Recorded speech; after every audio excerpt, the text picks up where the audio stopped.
Hello dear students, how are you all? I hope बहुत अच्छे होंगे। एंड बेटा, आज से हम स्टार्ट करेंगे अपना ऑल टुगेदर एक न्यू थ्योरेटिकल सब्जेक्ट जिसका नाम क्या है? International business. पूरा थ्योरी का सब्जेक्ट है, बट हमें तो थ्योरी थ्योरी कैसे लगती है, हम तो उसको प्रैक्टिकल एग्जाम्पल के साथ कनेक्ट करके, मैम आपके हैंड इन नोट्स के साथ पढ़ के कीवर्ड्स कंसेप्ट सारे एक साथ लर्न करके चलेंगे। ठीक है, तो देखो, हमें इस सब्जेक्ट की अप्रोच कैसे रखनी है, हमें कैसे ओ ग्रेड टारगेट करना है, उस चीज़ पे पहले बात करते हैं। मैं आपको इंटरनेशनल बिजनेस पूरा कंप्लीट करवा के दूंगी। सबसे पहले तो एक चीज़ समझो, इंटरनेशनल बिजनेस में आप पढ़ोगे क्या? भाई देखो, आप में से बहुत सारे बच्चों को आगे जाके क्या करना होगा, अपनी प्रोफेशनल लाइफ के अंदर कोई जॉब करनी होगी, कुछ बच्चों को अपना बिजनेस स्टैंड अप करना होगा। अब आप अपने बिजनेस को ग्लोबली वर्ल्ड वाइड कैसे ले जा सकते हो, इंटरनेशनल कैसे ले जा सकते हो, और आपको क्या क्या कॉन्सिक्वेंसेस फेस करने पड़ेंगे, क्या क्या प्रॉब्लम्स फेस करनी पड़ेगी, क्या क्या एडवांटेजेस है, क्या क्या चीज़ें आप अडॉप्ट कर सकते हो, क्या क्या चीज़ों से आप अपने आप को कॉन्स्टेंट, अपने आप को बचा के रखना चाहिए। तो वो सारी इंटरनेशनल चीज़ें जो आपको हैम्पर करेगी आपके बिजनेस का, फिर आपके बिजनेस को प्रमोट करेगी, एनकरेज करेगी, वो सारी हम इसके अंदर डिस्कस करके चलेंगे। ठीक है, तो देखो, हमारी टोटल 5 यूनिट्स है। यूनिट्स के हिसाब से हम अपने सिलेबस को कंटिन्यू करते हुए चलेंगे। एक मेरी छोटी सी रिक्वेस्ट है, स्टार्टिंग में ही बता रही हूँ, रिक्वेस्ट है, प्लीज़ मान लो। आपको बेटा जो भी मैं अपने हैंड नोट्स में करवाऊंगी, साइड बाय साइड उसको लिख के चलना। क्यों? पहला एडवांटेज, नोट्स क्लास में ही आपको लर्न हो जाएंगी। दूसरा, जो भी मैं आपको मेमोरी टेक्निक, शॉर्ट ट्रिक्स बताऊंगी, वो अगर अपने अपने हाथ से खुद से लिख के देखोगे ना, तो कभी भी रिवीजन में दिक्कत नहीं आएगी। ठीक है, खुद के नोट्स आपके प्रिपेयर हो जाएंगे, और जो नोट्स आपके प्रिपेयर होंगे ना, उससे पढ़ के जाओगे तो पूरे एक दिन के अंदर पूरा सिलेबस रिवाइज कर सकते हो। ठीक है, चलो, इंटरनेशनल बिजनेस आज हम स्टार्ट करेंगे। यूनिट 1 पे चलते हैं। बहुत सारे यूनिट है, पर आज हम स्टार्ट करेंगे हमारी यूनिट 1, जिसके अंदर हम पढ़ेंगे introduction to international business. Introduction to international business, भाई मुझे अपना बिजनेस को वर्ल्ड वाइड इंटरनेशनल लेकर जाना है, तो क्या क्या चीज़ें आएंगी इसके अंदर? बहुत सारे टॉपिक्स है, advantage, disadvantage, features, functions, factors, सब चीज़ें डिस्कस करेंगे। बट 4 मेजर टॉपिक जो इस चैप्टर में आप पढ़ोगे वो कौन कौन से हैं? Globalisation, globalisation, international business and transnational companies. ठीक है, तो देखो, आपको होपफुली कुछ टर्मिनोलॉजीज पता होंगी, कुछ टर्मिनोलॉजीज नहीं पता होगी। एक ब्रीफ ओवरव्यू देती हूँ। ग्लोबलाइजेशन, आपने याद है, आप जब छोटे थे तब आपने एक पॉलिसी पढ़ी थी मैम, एनईपी पॉलिसी 1991 की, जिसके अंदर जो पॉलिसी का नाम क्या था? LPG policy, liberalisation, privatisation and globalisation. तो ये जो ग्लोबलाइजेशन था वो यही वाला ग्लोबलाइजेशन है। इसका मतलब क्या होता है? अपनी कंपनी को वर्ल्ड वाइड ले जाना, अपनी कंपनी को डोमेस्टिक कंपनी ना बनाकर international brand banana. For example आज हमारे एप्पल के जो प्रोडक्ट्स है वर्ल्ड वाइड है, तो एप्पल ने अपने आप को क्या किया है? ग्लोबलाइज किया है। ठीक है, पहली बात क्लियर। सेकंड चीज जिस पे हम डिस्कस करेंगे, ग्लोबलाइजेशन। अब ग्लोबलाइजेशन का मतलब क्या होता है बेटा? ये 2 वर्ड से बनता है, globalisation plus localisation, globalisation plus localisation. ठीक है, 2 वर्ड से बनता है हमारा ग्लोबलाइजेशन। अब इसका मतलब क्या है? कहते हैं लोकल, जो बेसिकली जो भी प्रोडक्ट्स या सर्विसेज हम बना रहे हैं, ग्लोबली इसको पहुंचा रहे हैं, पर वो ऐसे होने चाहिए, जो कि वहाँ के लोगों के रिक्वायरमेंट्स के हिसाब से, नीड्स के हिसाब से हो। फॉर एग्जाम्पल, एक एग्जाम्पल दूंगी, आपको ये वर्ड क्रिस्टल क्लियर हो जाएगा। फॉर एग्जाम्पल, कैडबरी क्या करता है? बड़ी बड़ी चॉकलेट्स बनाता है, बहुत बड़ी बड़ी चॉकलेट्स बनाता है। और ये बड़ी बड़ी चॉकलेट्स पता है कहाँ सेल होती है? यूएस की स्टेट्स के अंदर, कंट्रीज में, बहुत सारी ऐसी जगह पे, वेस्टर्न कंट्रीज में बड़ी बड़ी कैडबरी की चॉकलेट्स जो है वो सेल होती है। अब क्या हुआ, कैडबरी ने वही इंडिया के अंदर छोटी चॉकलेट्स बनाने लग गया, सिल्क बनाने लग गया। क्यों? क्योंकि पता है कि इंडिया का कस्टमर कैसा है, कि बच्चे ने एक बार चॉकलेट का पैकेट खोला तो वो पूरी की पूरी तभी खत्म करके ही मानेगा, वो चॉकलेट को छोड़ेगा ही नहीं। तो चॉकलेट से हेल्थ खराब हो सकती है, तो इसलिए उन्होंने छोटी रैपिंग में चॉकलेट्स को बनाना, सेल करना स्टार्ट कर दिया। तो इंडियन कस्टमर की नीड ही ऐसी थी। दूसरा फैक्टर, इंडियन कस्टमर के पास उतना पैसा नहीं था कि भाई वो बड़ी बड़ी महंगी महंगी चॉकलेट्स बाय करे, तो इसलिए उन्होंने छोटी पैकेजिंग लेकर आए उसकी। तो इसका मतलब क्या हुआ? As per the need and taste of the customer in the local markets, आपने अपने प्रोडक्ट को मॉडिफाई किया। ग्लोबलाइजेशन, आई होप क्लियर हो जाएगा। कभी भी ग्लोबलाइजेशन में कंफ्यूज हो तो हमेशा कैडबरी चॉकलेट का एग्जांपल अपने माइंड में रखना। ठीक है, जब पढ़ाऊंगी इसको डिटेल में तब भी बताऊंगी। अभी के लिए याद कर लो, आपकी कैडबरी की चॉकलेट। क्लियर है? अब इसके बाद आता है आपका इंटरनेशनल बिजनेस। भाई देखो, एक तो मेरा होता है डोमेस्टिक बिजनेस जो मेरी कंट्री की बाउंड्रीज के अंदर होता है। फिर जब उसी बिजनेस को मैं बाहर ले जाती हूँ, जब वो इंटरनेशनल बॉर्डर शेयर करता है, तब वहाँ पे मेरा इंटरनेशनल बिजनेस बनता है। इसके क्या एडवांटेज है, डिसएडवांटेज, लिमिटेशन, फैक्टर्स सब पड़ेंगे। और लास्ट में आती है आपकी ट्रांसनेशनल कंपनीज। ऐसी कंपनीज जो कि इंटरनेशनल बिजनेस करती है उन्हें हम कहते हैं ट्रांजैक्शनल कंपनीज, जो कि जिसके पास क्या होता है, जिसके पास दो चीज़ें होती है। एक उनके पास होती है होम कंट्री और एक उनके पास होती है होस्ट कंट्री। होम कंट्री ऐसी कंट्री जहाँ पे वो है, खुद उसके ऑपरेशंस है। होस्ट कंट्री मतलब जहाँ वो अपने प्रोडक्ट और सर्विसेज को सेल कर रही है, जहाँ पे वो बेच रही है। तो home company and host company का रिलेशन हम यहाँ पे पढ़ेंगे। तो ये चार मेन टॉपिक्स हम इस पूरे चैप्टर के अंदर पढ़ के चलेंगे। चलो स्टार्ट करते हैं, अच्छे से समझते हैं एक एक चीज़ को डीप में। प्लस एक चीज़ क्या करनी है, फटाफट से अपनी नोटबुक लेके बैठो, आज की डेट डालो, क्या टारगेट है आपका। मैम मेरा टारगेट ओ ग्रेड है, उसके ऊपर लिखो। और रोज जब भी नोटबुक खोलोगे ना रिवीजन के लिए, आपको वो टारगेट याद आता रहेगा। तो स्टिल आपको यकीन होगा कि नहीं मैम सच में मैं स्कोर कर सकता हूँ थ्योरी के पेपर में भी। चलो आ जाओ। सबसे पहला टॉपिक है आपका ग्लोबलाइजेशन। अब ग्लोबलाइजेशन होता क्या है मैम? ग्लोबलाइजेशन एक प्रोसेस है। किस चीज़ का प्रोसेस है? इसके अंदर हम इंटीग्रेट करते हैं, इंटरैक्ट करते हैं और इंटरडिपेंडेंट होते हैं। ग्लोबलाइजेशन के अंदर आप 3 आईज का यूज करते हैं। 3 आई कौन कौन से हैं?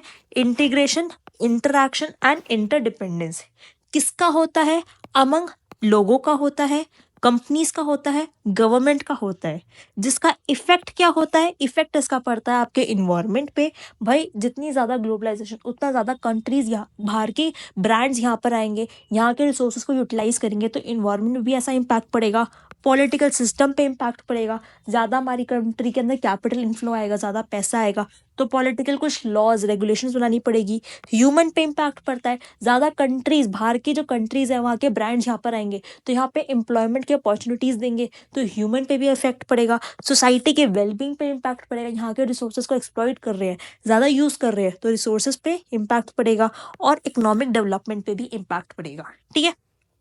तो अगर मैं एक लाइन में ग्लोबलाइजेशन को रेफर करूं, तो globalisation refers to the process of interaction, integration and interdependence among the people, company and government which has effect on the environment, political system, human, society's well-being and as well as economic development. Clear? ये simple सी definition वहां पे लिख कर आनी है। Definition में जितने भी कीवर्ड्स थे, इंपॉर्टेंट पॉइंट्स थे, मैंने इसके अंदर डाल दिए। ठीक है। अब देखो ग्लोबलाइजेशन के इफेक्ट क्या होते हैं। ग्लोबलाइजेशन की वजह से आपका ट्रेड तो बढ़ता है और आपकी क्रॉस बॉर्डर इन्वेस्टमेंट्स बढ़ती है। आपके गुड्स और सर्विसेज के प्राइजेस कम होते हैं और जिससे आपकी इनकम बढ़ती है और एम्प्लॉयमेंट आपकी रेज अप होती है। अब मैम कुछ नहीं समझ आया, फिर से बता दो क्या सीक्वेंस चल रहा है। सीक्वेंस बताती हूँ, 1 सेकंड का टाइम दो।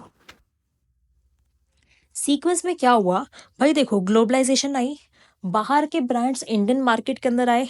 बाहर के ब्रांड्स इंडियन मार्केट के अंदर आए, उन्होंने अपना ट्रेड को, अपने ट्रांजैक्शंस को, ट्रेड को एक्सपैंड किया, तो ट्रेड यहाँ पे मेरा बढ़ गया। ठीक है मैम। क्रॉस बॉर्डर इन्वेस्टमेंट हुई, मतलब बाहर की कंट्रीज इंडिया में आके इन्वेस्ट कर रही है, पैसा लगा रही है। ठीक है, अपने प्लांट्स, अपनी फैक्ट्रीज, अपने आउटलेट्स वहाँ पे खड़े कर रही है। फॉर एग्जाम्पल दो मैकडी का। मैकडी ने क्या किया, अपनी फ्रेंचाइजीज वगैरह इंडिया में बांटनी स्टार्ट करी, मैकडी के खुद के आउटलेट्स बनाना स्टार्ट करे। तो मैकडी ने क्या किया, ग्लोबलाइजेशन किया, जिससे मैकडी का ट्रेड बढ़ा। मैकडी ने क्रॉस बॉर्डर इन्वेस्टमेंट करी।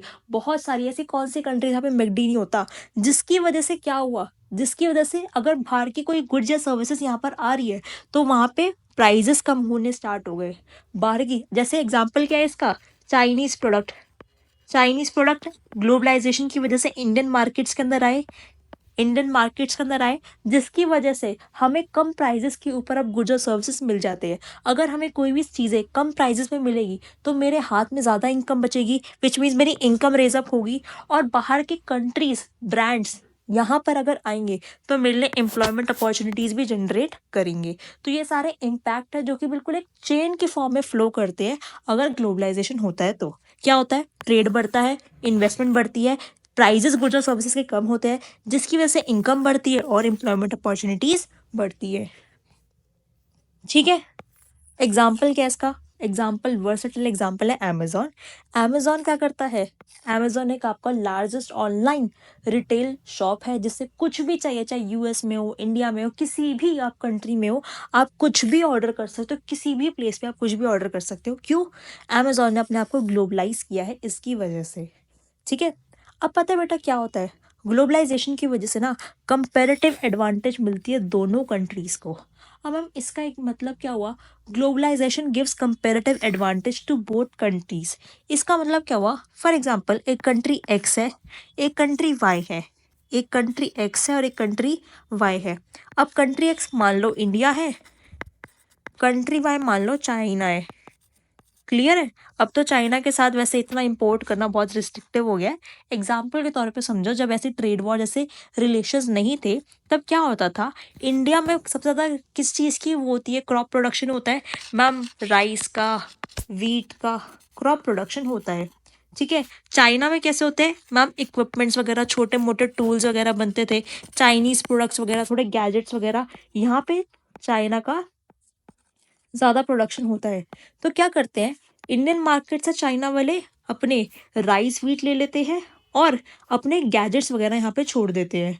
सिमिलरली इंडिया में क्या करते हैं, इंडिया में लोग गैजेट्स खरीद लेते हैं और चाइना को इन रिटर्न क्या करते हैं, अपने राइस वीट क्रॉप प्रोडक्शन दे देते हैं। तो ग्लोबलाइजेशन की वजह से क्या हुआ? दोनों कंट्रीज को एडवांटेज होने स्टार्ट हो गए, दोनों कंट्रीज को कंपेरेटिव एडवांटेज होना स्टार्ट हो गए। जिसके पास जो चीज़ सरप्लस में वो चीज़ एक्सपोर्ट कर देती है। ठीक है, इतनी बातें लिख लोगे ग्लोबलाइजेशन? वीडियो को पॉज करो, 1 मिनट का टाइम लो और इतनी बातें ग्लोबलाइजेशन की फटाफट से लिख दो। ठीक है, अब हम बात करेंगे बेटा कंपोनेंट्स की, ग्लोबलाइजेशन के कंपोनेंट्स की। दो कंपोनेंट्स है, globalisation of market and globalisation of production.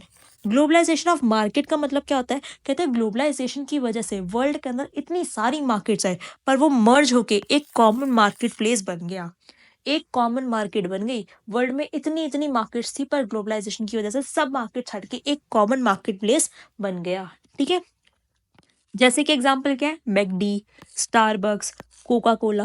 भाई मैकडी की इतने फ्रेंचाइजी है, आउटलेट है, चाहे इंडिया में देखो, यूएस में देखो, कनाडा में देखो, कहीं भी देखो, ऐसी स्टारबक्स, ऐसी कोका कोला। सिर्फ आपको पता है पूरे पूरे विश्व में, पूरे वर्ल्ड में सिर्फ 2 ही ऐसी कंट्रीज है जहाँ पे कोका कोला बैन करी गई है। अदरवाइज कोका कोला एक ऐसा प्रोडक्ट है जो कि आपके पूरे वर्ल्ड के अंदर हर जगह मिलता है। तो समझ रहे हो कोका कोला ने क्या किया? ग्लोबलाइजेशन किया, और ग्लोबलाइजेशन ऑफ मार्केट, सारी की सारी मार्केट्स में एक चीज कॉमन रहेगी, क्या? Coca Cola. ठीक है, अब it depends upon the local taste and preferences. Globalisation की वजह से हम क्या कर रहे हैं, अपने प्रोडक्ट्स को मॉडिफाई कर रहे हैं लोकल टेस्ट एंड प्रेफरेंसेस के अकॉर्डिंग। इसका भी एग्जांपल आपको देती हूँ। अब देखो, मैकडी जो है, मैकडी जो आपका फास्ट फूड रिटेल आउटलेट है, अब वो क्या करता है, वो यूएस की कंट्री के अंदर अपने बीफ वाले बर्गर्स देता है। अब इंडिया में तो गाय माता हमारी पूजनीय है, ऐसे काम तो हम कर ही नहीं सकते। तो इंडिया के मार्केट में उसके प्रोडक्ट सस्टेन नहीं कर पाएंगे, इसलिए उसने इंडिया के अंदर आलू टिक्की वाला कंसेप्ट यूज़ किया कि भाई वो आलू की अपनी टिक्की बनाता है। तो बेसिकली वही चीज़ का मतलब है कि ग्लोबलाइजेशन ऑफ मार्केट के अंदर लोकल टेस्ट एंड प्रेफरेंसेस के हिसाब से आप अपने प्रोडक्ट को डेवलप करते हो। अब दूसरी चीज़ क्या आती है, ग्लोबलाइजेशन ऑफ प्रोडक्शन। इसका मतलब क्या होता है, आप डिफरेंट डिफरेंट कंट्रीज से अपने गुड्स को, सर्विसेज को सोर्स करवाते हो, जिससे 2 एडवांटेजेस आपको मिलते हैं। एक तो कॉस्ट का एडवांटेज और दूसरा क्वालिटी का एडवांटेज। कौन कौन सा? कॉस्ट का एंड क्वालिटी का एडवांटेज आपको मिलता है। फॉर एग्जाम्पल, अगर आप कोई भी एक अच्छा लैपटॉप बना रहे हो, तो IBM जो होता है अपना थिंक पैड यूएस से लेता है, डिस्प्ले स्क्रीन साउथ कोरिया से लेता है, वायरलेस कार्ड मलेशिया से लेता है। तो मतलब डिफरेंट डिफरेंट कंट्रीज से आपने अच्छे अच्छे कुछ अपने सिलेक्टिव पार्ट्स लिए और उसको एक जगह पे असेंबल करके अपना एक फाइनल प्रोडक्शन बनाया। तो इसे हम कहते हैं ग्लोबलाइजेशन ऑफ प्रोडक्शन, कि आपने अपनी प्रोडक्शन का ग्लोबलाइजेशन किया, इधर मार्केट्स को ग्लोबलाइज किया था। यहाँ पे जो चीज़ आप बना रहे हो वो डिफरेंट डिफरेंट कंट्रीज के अंदर बन रही है। क्यों? इसका बेनिफिट क्या है? एक तो कॉस्ट कमाएगी, मान लो उस चीज़ की वहाँ पे ज़्यादा प्रोडक्शन होती है, कॉस्ट कमाएगी, अच्छी क्वालिटी आपको मिलेगी, तो ये फ़ायदे हैं। तो अभी तक हमने क्या पढ़ा, ग्लोबलाइजेशन क्या होता है और उसके कंपोनेंट्स क्या क्या है। अब देखो कौन कौन से फैक्टर्स हैं जो कि ग्लोबलाइजेशन को इन्फ्लुएंस करते हैं। सीधी सी बात है, बैरियर्स टू ट्रेड। अगर ट्रेड में बैरियर है मैं इंडिया चाइना की बात कर रही हूँ। अगर इंडिया वाले कहते हैं कि चाइनीज प्रोडक्ट को हम इंपोर्ट करने नहीं देंगे, बैरियर टू ट्रेड है, तो अगेन आपकी ग्लोबलाइजेशन इन्फ्लुएंस होगी। आप अच्छे से चीज़ों को मार्केट्स में ग्लोबलाइज नहीं कर पाओगे, चीज़ों के साथ ग्लोबलाइजेशन नहीं कर पाओगे अगर आपका बैरियर्स टू ट्रेड है, जैसे इंडिया चाइना का रिलेशन चल रहा है। Second, transportation cost. अगर आपकी ट्रांसपोर्टेशन कॉस्ट ज़्यादा है तब आप अपने प्रोडक्ट को ईजिली ग्लोबलाइज नहीं कर पाओगे। फॉर एग्जाम्पल, बाहर के देश में बहुत सुंदर गाड़ियाँ बनती है, फरारी पॉश बनती है, मैं चाहती हूँ इंडिया में भी घूमे, पर भाई उसकी ट्रांसपोर्टेशन की कॉस्ट ही इतनी महंगी है कि क्या करे। बाहर के देश में बहुत सुंदर कोई चीज़ें हैं, लग्जरी चीज़ें हैं, पर वो इंडिया में नहीं आ सकती बिकॉज ऑफ ट्रांसपोर्टेशन कॉस्ट। तो again it influences, it hampers the globalisation. ठीक है। थर्ड है हमारा FDI, फॉरेन डायरेक्ट इन्वेस्टमेंट। तो फॉरेन डायरेक्ट इन्वेस्टमेंट पे अगर हमारी गवर्नमेंट ने, हमारी जो पॉलिटिकल पार्टी है, उसने FDI पे क्या लगा दिए, बैरियर्स लगा दिए कि भाई बाहर की कोई भी कंपनी आके इंडिया में इन्वेस्ट नहीं कर सकती या फिर इस अमाउंट से ऊपर इन्वेस्ट नहीं कर सकती, तो अगेन आपकी ग्लोबलाइजेशन जो है वो इन्फ्लुएंस होगी। फिर लास्ट है हमारा पॉलिटिकल एंड इकोनॉमिक रिस्क। इसका मतलब क्या है भाई, जिस भी कंट्री के अंदर हम ग्लोबलाइजेशन करना चाहते हैं, अपनी मार्केट्स को डाइवर्सिफाई करना चाहते हैं, वहाँ पे इकोनॉमिक रिस्क है। तो मतलब कंट्री जो है वो रिसेशन की ओर जा रही है। कंट्री के अंदर उतना क्या था, डेवलपमेंट नहीं है। जैसे कि फॉर एग्जांपल क्या है आपका पाकिस्तान। भाई पाकिस्तान में आज की डेट पे क्या कोई भी बंदा पैसे लगाने के लिए इंटरेस्टेड होगा? नहीं, क्योंकि पता है कि कंपनी खुद ही इतनी डेप्थ के अंदर डूबती जा रही है कि वो इकोनॉमिक रिस्क के अंदर है। या फिर वहाँ पे पॉलिटिकल इंस्टेबिलिटी है, वहाँ पे पार्टी आए दिन आती है बदलती है, तो मतलब वहाँ पे लोग भी प्रेफर नहीं करते कि वो अपने पैसे डाले। तो ग्लोबलाइजेशन अगेन इम्पैक्ट होता है बिकॉज अगर आपकी कंट्री के अंदर पॉलिटिकल एंड इकोनॉमिक रिस्क है तो। ठीक है। फिर हमारा सेकंड टॉपिक आता है driving forces of globalisation. Globalisation को कौन प्रमोट कर रहा है, कौन उसको पुश कर रहा है? सबसे पहले technology. With the advancement of technology, technology आज क्या बहुत ज़्यादा फास्टर रैपिड वे में बढ़ रही है। और टेक्नोलॉजी जो है एक कंट्री से दूसरी कंट्री में जब जाती है तो बहुत ज़्यादा डेवलपमेंट होता है, बहुत ज़्यादा बेटरमेंट आता है, प्रोडक्शन ईजी हो जाती है। टेक्नोलॉजी की वजह से क्या हो रहा है, अब देखो टेक्नोलॉजी की वजह से मार्केट्स जो है वो डेवलप कर रही है। चीपर टेक्नोलॉजी, फास्टर टेक्नोलॉजी हर जगह पर पहुंच रही है। ट्रेड फ्लॉज, दूसरा क्या हमारा ट्रेड फ्लॉज। भाई ग्लोबलाइजेशन की वजह से जो ट्रेड है वो बहुत ज़्यादा तेज़ी से बढ़ रहा है। ट्रेड बैरियर्स जो है वो हर कंट्री चाह रही है कि वो कम से कम करे या फिर उनको रिमूव करे, ताकि वर्ल्ड के अंदर ट्रेड बढ़े, वर्ल्ड एक दूसरे के साथ बहुत सारे रिलेशन बनाए, ट्रेड करे एक दूसरे के साथ। फिर है कैपिटल फ्लो। भाई जितना ज़्यादा ट्रेड होगा उतना ज़्यादा ही क्या होगा, कैपिटल का फ्लो होगा, पैसों का फ्लो होगा। अब इंटरनेट की एज के अंदर, मतलब अब इस टाइम का एरा क्या होता है, इंटरनेट का एरा, कि मैं घर बैठे वर्ल्ड वाइड कोई भी चीज़ चेक कर सकती हूँ, देख सकती हूँ। तो अब मैं कैपिटल इंटेंसिव होना चाहती हूँ। बेसिकली कैपिटल जो है बहुत ज़्यादा मोबाइल हो रही है कि ग्लोबलाइजेशन की वजह से मैं किसी भी कंट्री में जाके अपना पैसा लगा सकती हूँ। लास्ट क्या, फैक्टर मोबिलिटी। इसका मतलब क्या है, इंडिविजुअल्स, इंफॉर्मेशन, नॉलेज बहुत ईजिली मोबाइल हो रही है। यही फोर्सेस है मेरे ग्लोबलाइजेशन के। ग्लोबलाइजेशन कौन प्रमोट कर रहा है कि भाई मेरे पास फैक्टर की मोबिलिटी है। मैं इंडिविजुअल्स, लोग एक कंट्री से दूसरी कंट्री शिफ्ट होते हैं, हम दुबई जाते हैं, US जाते हैं, कनाडा जाते हैं, क्यों? फैक्टर की मोबिलिटी है। तो इसकी तरह से क्या हो रहा है, ग्लोबलाइजेशन, इंफॉर्मेशन, नॉलेज अपनी साथ लेके जाते हैं। जो भी लोग एक कंट्री से दूसरी कंट्री ट्रैवल कर रहे हैं वो अपने साथ अकेले इंडिविजुअल नहीं जाता, अपनी नॉलेज, अपनी इंफॉर्मेशन भी लेके जाता है। तभी तो इंडियंस क्या करते हैं, बाहर जाके पढ़ाई करते हैं ताकि बाहर की किसी कंट्री के अंदर वो रेजिडेंट बन जाए, उन्हें सिटीजनशिप मिल जाए वहाँ की कंट्री की। यही चीज़ें हैं। ठीक है। अब आज की क्लास का बेटा मेरा लास्ट टॉपिक है वाई।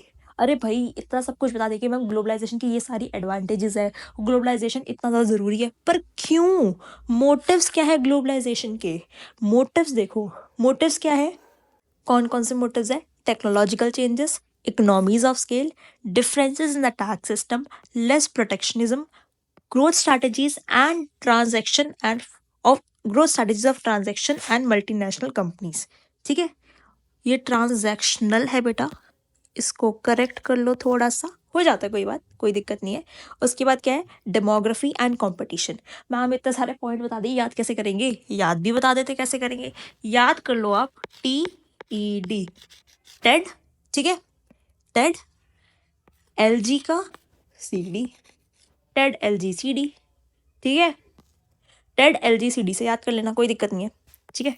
अब देखो एक एक पॉइंट को डिस्कस करते हैं हम। सबसे पहले टेक्नोलॉजिकल चेंजेस। भाई इतने सारे टेक्नोलॉजिकल चेंजेस आ रहे हैं, ग्लोबलाइजेशन की वजह से वो और कंट्रीज के अंदर टेक्नोलॉजी पास ऑन हो रही है।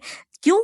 क्योंकि हमारी जो कॉस्ट ऑफ कम्युनिकेटिंग इंफॉर्मेशन है वो डिक्रीज हो रही है। भाई इंफॉर्मेशन एक जगह से दूसरी जगह पे मेरे को ट्रांसमिट करना है, कम्युनिकेट करना है, तो उसकी जो कॉस्ट मेरे को आ रही है वो बहुत कम आ रही है, because with the advent of internet, with the advent of world wide web, internet की दुनिया के अंदर कोई भी इंफॉर्मेशन को ट्रांसमिट करना बहुत ज़्यादा ईजी हो गया है, जिसकी वजह से हर कंट्री आज बहुत ज़्यादा एडवांसमेंट पा रही है, टेक्नोलॉजिकल चेंजेस अपनी बहुत जल्दी अडेप्ट कर पा रही है, जिसकी वजह से जो डेड ऑफ डिस्टेंस हम टर्म यूज़ करते थे वो उस पर इम्पैक्ट आ रहा है। डेड ऑफ डिस्टेंस जो हम टर्म यूज़ करते थे उसकी कॉस्ट जो है वो कम हो रही है। ठीक। इकोनॉमीज ऑफ स्केल कह रहे हैं ग्लोबलाइजेशन की वजह से जो हमारी मिनिमम इफेक्टिव सेल हुआ करती थी वो बढ़ रही है। भाई मिनिमम इफेक्टिव सेल का मतलब क्या है? मेरे पास प्रोडक्शन की कैपेसिटी है 10,000 यूनिट्स की, मैं उसमें से 10,000 यूनिट्स बना रही हूँ, बट मेरी बिक पा रही है 8,000, तो मिनिमम इफेक्टिव स्केल कितना हो रहा है मेरा? 8,000 का। बट ग्लोबलाइजेशन की वजह से जो एक्सेस मैं बना सकती हूँ 2,000, वो आगे जाके मेरा दूसरी कंट्रीज में बिक जाएगा।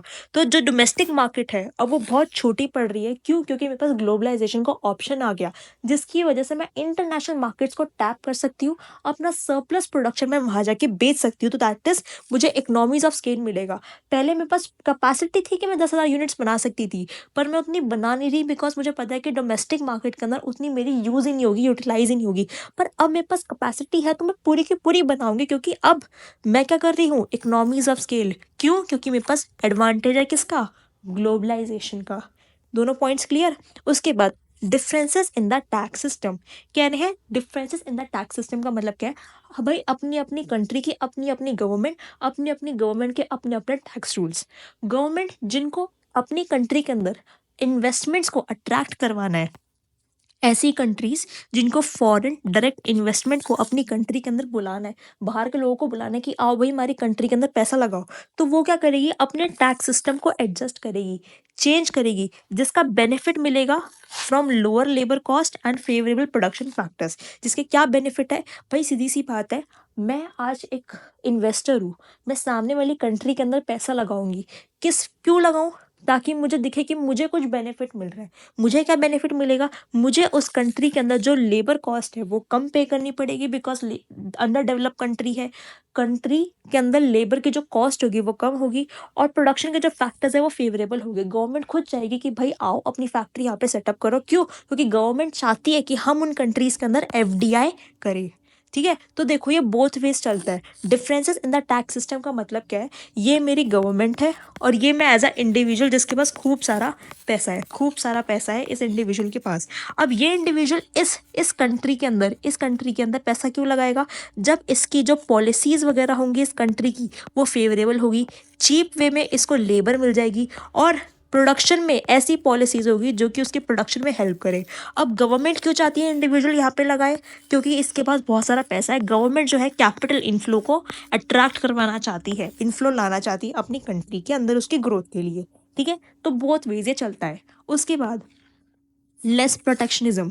इसका मतलब क्या है? भाई देखो ग्लोबलाइजेशन की वजह से पहले ना इम्पोर्ट टैरिफ लगते थे। इसका मतलब क्या है? कोई भी कंट्री का सामान अगर मैं अपनी इंडिया में लेकर आ रही हूँ या किसी भी देश में लेकर आ रही हूँ, कुछ भी इम्पोर्ट कर रही हूँ, तो उसके ऊपर मेरे को टैरिफ देना पड़ता था। एक तरीका का क्या है? टैक्स है कि भाई कुछ भी लेकर आ रहे हो तो आपको टैक्स देना पड़ेगा। वो टैक्स जो है अब बहुत ज़्यादा कम हो गया है। और राइज क्या हुआ है? राइज हुआ है in the non tariff barrier. Government promote करते कि भाई हम ड्यूटी फ्री इंपोर्ट एक्सपोर्ट करेंगे। इसका मतलब क्या है? चाहे सामान बाहर जाए चाहे सामान अंदर आए, हम उस पर कोई भी अपने टैक्सेस चार्जेस नहीं लगाएंगे। क्यों? ताकि हम ट्रेड को प्रमोट करें, इंटरनेशनल ट्रेड को प्रमोट करें। तो ये किसकी वजह से हुआ? ग्लोबलाइजेशन का ये मोटिव ये भी था कि हमको लेस प्रोटेक्शनिज्म हो रही है। Next, growth strategies of transactional and multinational companies. जो ट्रांजैक्शनल कंपनीज होती है या फिर मल्टीनेशनल कंपनीज होती है, ये कौन सी कंपनीज हुई मैम? ये वो कंपनीज है जो कि एक कंट्री के अंदर नहीं, बहुत सारी कंट्री के अंदर अपना बिजनेस एस्टैब्लिश करती है। बेसिकली एक तरीके से आप कह सकते हो ब्रांड्स है, जो ब्रांड्स इन्वेस्ट करना चाहते हैं ग्लोबल, जैसे कि एडिडास, प्यूमा, बाहर की कंपनीज है, बट यहाँ पे अपना ब्रांड बनाना चाहती है शनेल, तो वो अपने आप को एक्सपैंड करना चाहती है, ताकि उनका रेवेन्यू बढ़े, उनका प्रॉफिट बढ़े। तो उसके लिए बता रहे हैं कि वो बहुत अच्छा तरीका है, ग्रो कर सकते हैं वो ऐसी कंपनी जो कि ट्रांजैक्शनल है, मल्टीनेशनल है, जो कि एक्सपैंड करना चाहती है, जो कि एक नहीं बहुत सारी कंट्रीज के अंदर अपने आउटलेट्स, अपने ब्रांड का रिकग्निशन दिलवाना चाहती है। ठीक है। फिर आता है डेमोग्राफी। डेमोग्राफी का मतलब क्या है? देखो भाई, बहुत बड़ी पॉपुलेशन है, हर कंट्री के अंदर बहुत बड़ी पॉपुलेशन होती है। अब बहुत बड़ी अगर पॉपुलेशन है, इसका मतलब है कंपनी में काम करने वाले, कंट्री में काम करने वाले लोग ज़्यादा है। भाई देखो ना, इंडिया के पास सेकंड हाईएस्ट पॉपुलेशन है, इसका मतलब क्या है? इंडिया में काम करने वाले लोग ज़्यादा है। इसका मतलब इंडिया क्या है? लेबर एबंडेंट कंट्री है, जहाँ पे लेबर ज़्यादा है। इसका मतलब इंडिया पे कैपिटल की कमी होगी। भाई कंट्री दो तरीके से होती है, या तो लेबर एबेंडेंट या फिर कैपिटल डिपेंडेंट। पढ़ा था ना पहले, labour intensive countries, capital intensive countries. तो इंडिया क्या है? Labour abandoned. यहाँ पे क्या होगा? लेबर इंटेंसिव प्रोडक्ट्स हम बना सकते हैं। क्यों? क्योंकि लेबर जो है वो चीप प्राइजेस पे, कम कॉस्ट पे हमें मिल जाती है। लास्ट क्या है? कंपटीशन। कह रहे हैं आप इंटरफर्म कंपटीशन लेकर आओगे जब आप ग्लोबली जाओगे। ग्लोबली आपका इंटरफर्म कंपटीशन बढ़ता है, और जो प्लेयर्स है जो कि मार्केट के अंदर बैठे हैं, वो फोर्स होते हैं और कंपटीशन में पार्टिसिपेट करने के लिए। भाई आप अगर किसी भी कंट्री के अंदर जा रहे हो, तो अगेन उसके तो डोमेस्टिक जो वहाँ के लोग बैठे हुए हैं, इंडस्ट्रीज बैठी हुई है, उसको आप हैम्पर करोगे, उसको सीधा टारगेट करोगे। तो अगर उनको कंपटीशन में सस्टेन करना है, उन्हें रहना भी है, सर्वाइव भी करना है, तब उनको वो कंपटीशन में प्ले करना पड़ेगा और इनोवेटिव चीज़ें लेकर आनी पड़ेगी लेस कॉस्ट के ऊपर। तो ग्लोबलाइजेशन का एक सबसे बड़ा बेनिफिट पता है क्या होता है? मोनोपोली टूटती है। क्या होता है? मोनोपोली टूटती है। एक ऐसा पर्सन जो कि इंडस्ट्री पे बहुत सालों से रूल कर रहा था, बाहर की कंपनी आई, पैसा लगाया, उससे बड़ी एक इंडस्ट्री खड़ी कर दी, और उसकी मोनोपोली वहाँ पर टूट जाएगी। बिकॉज अगर उसको मार्केट में सस्टेन करना है, तो उसको सबसे पहले तो अपने प्राइजेस को कम करना पड़ेगा, उसको रेगुलर बेसिस पे कुछ ना कुछ अपने प्रोडक्ट के अंदर इनोवेशन एंड एडवांसमेंट लेकर आनी पड़ेगी, टेक्नोलॉजी को अडेप्ट करना पड़ेगा, ताकि वो मार्केट में सस्टेन करे और अपने कॉम्पिटिटर के साथ चले। ठीक है। तो आज की क्लास कैसी लगी? कुछ समझ आया ग्लोबलाइजेशन के बारे में? ऐसा मत समझना कि बोरिंग है, बोरिंग कुछ भी नहीं है। कनेक्ट करके चलो कि भाई आप ये सोचो कि मुझे एक बड़ा बिजनेसमैन बनना है, मेरे को वो सारे फैक्टर्स पता होने चाहिए जिसकी वजह से मैं अपने बिजनेस को वर्ल्ड वाइड ले जा सकता हूँ। किसी भी चीज़ का बिजनेस हो सकता है, किसी भी चीज़ को लेके बैठ जाओ, शू हो, वॉचेस हो, कपड़े हो, कुछ भी हो, उसको सोचो और देखो कि मैं वर्ल्ड वाइड कैसे ले जा सकता हूँ उस चीज़ को, और उसके क्या क्या एडवांटेजेस मुझे मिल रहे हैं, क्या क्या डिसएडवांटेजेस मिल रहे हैं। एक बार उस पैरालाइज में अपने आप को लग के चलोगे ना, तो आपको खुद चीज़ें बहुत ईजी लगेंगी। बहुत ईजी यार, कुछ भी नहीं है, ऐसी हंसी मजाक में आपका इंटरनेशनल बिजनेस में वाइंड अप करवा दूंगी। ठीक है। नेक्स्ट क्लास में आगे चलेंगे। एक रिक्वेस्ट क्या है, अभी तक के जितने नोट्स है, 2 पेज के तो बेटा नोट्स है, ये और ये नोट्स खुद से लिख के रखना। चीज़ें अपने आप ऑटोमेटिकली रिवाइज होगी, और देखना एक बार करके देखो, नेक्स्ट क्लास के अंदर आपको फिर से रिपीट करानी पड़ेगा। आप पहले से सारी चीज़ें रिवाइज करके बैठे रहोगे। ठीक है। कोई डाउट हो, कोई कन्फ्यूजन हो तो मुझसे पूछ लेना। चलो मिलते हैं नेक्स्ट क्लास के अंदर। Okay, ta-ta, bye bye.